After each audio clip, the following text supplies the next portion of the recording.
మీలో చాలా మంది ఈ జిన్ అనే పదాన్ని హర్రర్ మూవీస్ లో అండ్ హర్రర్ షార్ట్ ఫిల్మ్స్ లో ఎక్కువగా విని ఉంటాం. కానీ నిజానికి ఈ జిన్ అంటే ఏంటి, అవి ఎక్కడ ఎక్కువగా ఉంటాయి, ఏ సమయాల్లో మనిషిని ఆకట్టుకునేందుకు పట్టుకునేందుకు అవకాశం ఉంది, ఈ జిన్లలో కూడా ఎన్ని రకాల జిన్లు ఉంటాయి, ఇలాంటి ఎన్నో ప్రశ్నలకు ఈ వీడియోలో సమాధానం తెలుసుకుందాం.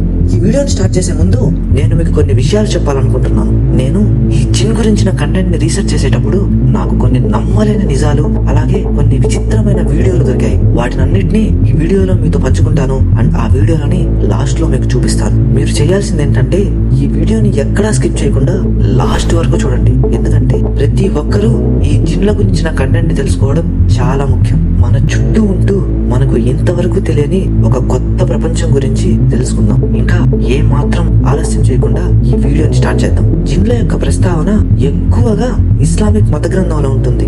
ప్రతి ఒక్క మతంలో ఉన్న విషయం ఏంటంటే మనుషుల్ని మట్టితో సృష్టించాడని మనకందరికీ తెలుసు. కానీ ఈ జిన్లను దేంతో సృష్టించాడో మీకు తెలుసా? ఈ జిన్లను మంటతో సృష్టించబడ్డాయి. మన చుట్టూ ఎప్పుడు ఉండే ఈ జిన్లకు మనలాగే కోపం, ప్రేమ, ఆకలి, బాధలు అన్నీ ఉంటాయి. కానీ వాటికి మనకు ఉన్న ఒక పెద్ద తేడా ఏంటంటే వాటిని మనం చూడలేం, వాటి మాటలను మనం వినలేం. కానీ మనల్ని అవి చూడగలవు, మన మాటల్ని అవి వినగలవు, ఎప్పుడు మనల్ని గమనిస్తూనే ఉంటాయి. జిన్లలో కొన్ని మంచి జిన్లు ఉంటాయి, అలాగే చెడు జిన్లు ఉంటాయి. ఎలాగైతే మనుషుల్లో చెడ్డవారు అండ్ మంచివారు ఉంటారో సేమ్ వాటిల్లో కూడా మంచి జిన్లు అండ్ చెడు జిన్లు ఉంటాయి. అవి వాటి యొక్క బలాలను ఎప్పుడూ తలుచుకుంటూ ఈ చెడు జిన్లు మనుషులకి ఎలా హాని కలిగించాలని ప్రయత్నిస్తూ ఉంటాయి. ఈ ప్రపంచంలో మనం మాత్రమే ఉన్నామని మనం అనుకుంటాం. కానీ మనతో పాటు మన కంటికి కనిపించని ఇంకొక అదృష్ట ప్రపంచం ఉంది. అందులో జీవించేవే ఈ జిన్లు. అయితే మనకి కనిపించని ఈ జిన్లు అసలు ఎక్కడుంటాయో మీకు తెలుసా? ఇస్లామిక్ పుస్తకాల ప్రకారం జిన్లు ఎక్కువగా ఎంచుకునే ప్రదేశాలు శ్మశానాల్లో, పాత బావుల దగ్గర, పాడుపడ్డ చెరువుల దగ్గర, ఎండిపోయిన అడవుల్లో, బహిరంగంగా ఉన్న మరుగుదొడ్లలో, చీకటి గుహల్లో, ఇంకా ముఖ్యంగా చెప్పాలంటే నీటి ప్రాంతాల దగ్గర ఈ జిన్లు ఎక్కువగా ఉంటాయంట. అందుకే మన పెద్దవాళ్ళు రాత్రి సమయాల్లో నీటి యొక్క ప్రదేశాల్లో తిరగొద్దని, అలాగే శ్మశానాల దగ్గర తిరగొద్దని అండ్ బాత్రూమ్ కి వెళ్ళేటప్పుడు ఖచ్చితంగా లైట్ వేసుకుని వెళ్ళాలని చెప్తారు. సో ఆ విషయాలన్నీ ఇప్పుడు మనం తలుచుకుంటుంటే మనకు అర్థమవుతుంది వాళ్ళు అలా ఎందుకు చెప్పారో, వాటి వెనకాలన్న అసలు కథ ఏమిటో. బావుల దగ్గర, చెరువుల దగ్గర రాత్రుళ్ళు ఊహించలేని శబ్దాలు వినిపిస్తాయి. అది కేవలం గాలి శబ్దాలే అని మనం అనుకుంటాం. కానీ మనిషి యొక్క కంటి చూపుకు అందని విషయాలెన్నో అక్కడ జరుగుతున్నాయని మనం గ్రహించాలి. ఇక్కడ అందరికీ కొన్ని ప్రశ్నలు రావచ్చు.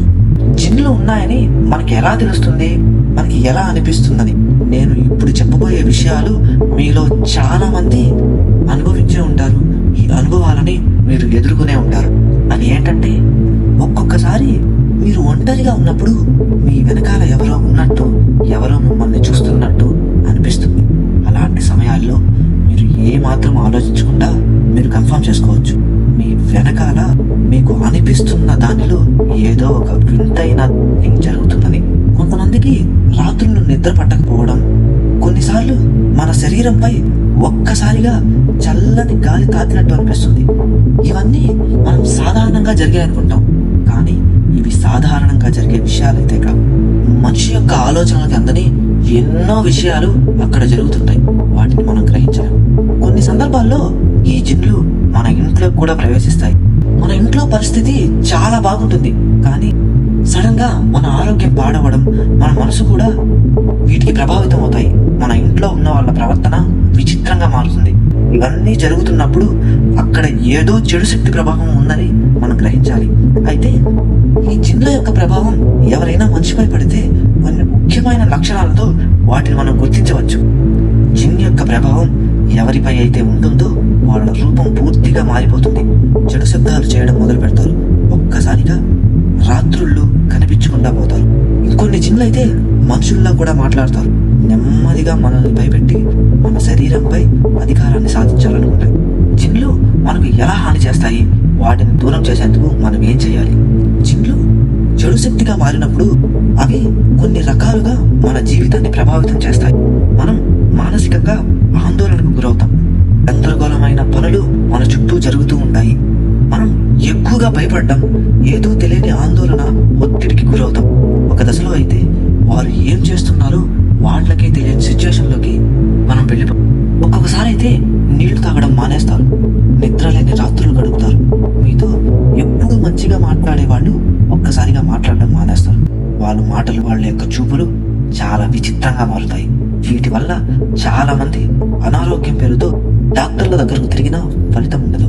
ఎందుకంటే సమస్య శరీరంలో కాదు, లోపల ఉన్న ఆత్మశక్తిలో ఉంది. అయితే ఈ జిన్ల నుండి మనల్ని మనం రక్షించుకునేందుకు కొన్ని పద్ధతులు ఉన్నాయంటారు. అవే మనం ఉండే ఇంటిని శుభ్రంగా ఉంచుకోవడం, శ్మశానాల దగ్గరికి, నీళ్లు ఎక్కువగా ఉన్న ప్రాంతాలకి రాత్రుళ్ళు తిరగకపోవడం చాలా మంచిది. ఎందుకంటే అశుభ్రంగా ఉన్న ప్రదేశంలో ఈ జిన్లు ఎక్కువగా ఉంటాయి. నీళ్ల యొక్క ప్రాంతం ఈ జిన్లను ఎక్కువగా ఆకర్షిస్తుంది. అందువల్ల రాత్రి సమయంలో ఇక్కడికి వెళ్ళకపోవడమే చాలా మంచిది. ధ్యానం చేయడం ద్వారా కూడా అంతర్గతంగా ఉన్న శక్తి పెరిగి జిన్ల యొక్క ప్రభావం తగ్గుతుంది. ఇప్పుడు ఇవన్నీ చెప్పడానికి కారణం, మనిషి కంటికి, మేధస్సుకు కనబడని అందని శక్తులు ఈ ప్రపంచంలో ఎన్నో ఉన్నాయి. అవి మీ ముందుకు తీసుకురావాలి, మీకు తెలియజేయాలన్నదే నా యొక్క ఈ చిన్న ప్రయత్నం. సో మీకు ఈ వీడియో స్టార్టింగ్లో చెప్పినట్టు నాకు దొరికిన కొన్ని మిస్టీరియస్ జిన్స్ యొక్క వీడియోని నేను ఇప్పుడు చూపిస్తాను, చూడండి.